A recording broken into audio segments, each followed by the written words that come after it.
ഇന്ന് രാവിലെ അവർ നിങ്ങൾക്ക് തരാൻ ഉദ്ദേശിക്കുന്ന മെസ്സേജസ് എന്താണ് എന്ന് നമുക്ക് നോക്കാം. അപ്പോൾ അതുപോലെ ഞാൻ ഷഫിൾഡ് കാർഡ്സ് വെച്ചിട്ടുണ്ട്. ഇതിൽ നിന്ന് കുറച്ച് കാർഡ്സ് ഞാൻ എടുക്കും, അത് തുറന്ന് റീഡ് ചെയ്യാം. ഓക്കെ, ഓരോന്നോരോന്നേ ഞാൻ എടുക്കുന്നില്ല, ഒന്നിച്ചെടുക്കുകയാണേ. ഓക്കെ, ഇത് മതി. നൈറ്റ് ഓഫ് വാൻസ് വളരെ പാഷനേറ്റ് ആയിട്ട് നിങ്ങളുടെ അടുത്തേക്ക് വരുന്നതിനെ പറ്റി അവർ ആലോചിക്കുന്നുണ്ട്. നൈറ്റ് ഓഫ് വാൻസ് കാണാമല്ലോ. 7 ഓഫ് പെൻറ്റക്കിൾസ് അവരിപ്പോൾ അവരുടെ ജോലിയിൽ കുറച്ച് ശ്രദ്ധിക്കുന്നതായിട്ട് കാണുന്നുണ്ട്.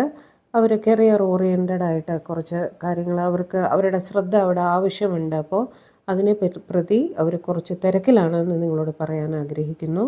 അതേപോലെ കുറച്ചൊരു ജഗ്ലിംഗ് സിറ്റുവേഷനിലാണ്. 2 ഓഫ് പെൻറ്റക്കിൾസ് വെച്ച് ഒരു തീരുമാനമെടുക്കാൻ കഴിയാതെ ചിലരെങ്കിലും ഒന്ന് ജഗ്ല് ചെയ്യുന്നതായിട്ട് കാണുന്നുണ്ട്. നൈറ്റ് ഓഫ് കപ്സ് വെച്ചിട്ട് ഒരു അപ്പോളജിയൊക്കെ ആയിട്ട് നിങ്ങളുടെ അടുത്തേക്ക് വരണം എന്നവർ വളരെ തീവ്രമായി തന്നെ ആഗ്രഹിക്കുന്നുണ്ട്. സ്നേഹവും ഉണ്ട്. 10 ഓഫ് പെൻറ്റക്കിൾസ് നിങ്ങൾക്കൊരു സ്റ്റെബിലിറ്റി തരണം, നിങ്ങൾ അവരുടെ ഫാമിലിയിൽ ഇൻക്ലൂഡ് ചെയ്യണം എന്നൊക്കെ ഇവർ ആഗ്രഹിക്കുന്നുണ്ട് എന്നാണ് ഇവർ പറയാൻ ഉദ്ദേശിക്കുന്നത്.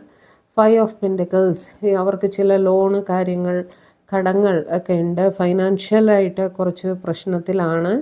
അതുകൊണ്ടാണ് കരിയറിൽ ഫോക്കസ് ചെയ്ത് അത് ക്ലിയർ ചെയ്യാൻ ശ്രമിക്കുന്നത്. ഓക്കെ, അതൊന്ന് ക്ലിയർ ചെയ്തതിന് ശേഷം മുന്നോട്ട് പോകുന്ന കാര്യം ഇവർ ആലോചിക്കുന്നതായിരിക്കും. അതുകൊണ്ടായിരിക്കും അവിടെ ഒരു ജഗ്ലിംഗ് സിറ്റുവേഷൻ കണ്ടത്. 4 ഓഫ് പെൻറ്റക്കിൾസ് വെച്ചിട്ട് ഇവർ ഒരു സേവിങ്സിൽ ഫോക്കസ് ചെയ്യുന്നതായിട്ട് കാണുന്നുണ്ട്. അതേസമയം നിങ്ങളെ പ്രതി വളരെ പൊസസീവായിട്ടും ഫീൽ ചെയ്യുന്നുണ്ട്, ഇൻസെക്യൂരിറ്റി ഫീൽ ചെയ്യുന്നുണ്ട്. നിങ്ങളവരെ വിട്ടു പോകുമോ എന്നുള്ള ചിന്തകളൊക്കെ ഇവരെ അലട്ടുന്നുണ്ട്. ദ ലവേഴ്സ് നിങ്ങളെ പ്രതി വളരെയധികം സ്നേഹം തോന്നുന്നുണ്ട്. അവർക്ക് നിങ്ങളെ ഒരുപാട് ഇഷ്ടമാണ് എന്നുള്ള മെസ്സേജാണ് അവർ തരാൻ ഉദ്ദേശിക്കുന്നത്. ലവേഴ്സ് കാർഡ് എത്ര റീഡിങ്ങിലായി റിപ്പീറ്റ് ആവുന്നു അല്ലേ? ദ വേൾഡ് നിങ്ങൾ തമ്മിൽ ഒരു ഫിസിക്കൽ ഡിസ്റ്റൻസ് ഇപ്പോൾ ഉണ്ടായിരിക്കാൻ സാധ്യതയുണ്ട്. ഇവരുടെ ജോലി സ്ഥലം അല്ലെങ്കിൽ ഇവർ താമസിക്കുന്ന സ്ഥലം നിങ്ങൾ താമസിക്കുന്ന സ്ഥലത്ത് നിന്നും കുറച്ച് ദൂരെ ആയിരിക്കാൻ സാധ്യതയുണ്ട്. പേജ് ഓഫ് വാൻസ് നിങ്ങൾക്ക് ഒരു മെസ്സേജോ കോളോ എല്ലാം വരാനുള്ള സാധ്യത വളരെ കൂടുതലാണ്. അതിനെപ്പറ്റി അവർ ആലോചിക്കുന്നുണ്ട്.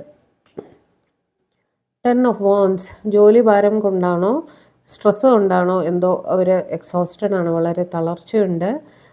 അവർ യാത്രകൾ കൊണ്ടുമായിരിക്കാം അവർക്ക് ക്ഷീണം അനുഭവപ്പെടുന്നുണ്ട്.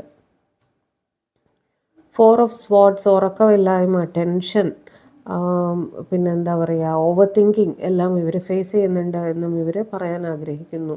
6 ഓഫ് സ്വാർഡ്സ് വീണ്ടും അത് തന്നെയാണ്, ഒരു യാത്ര കാണുന്നുണ്ട്.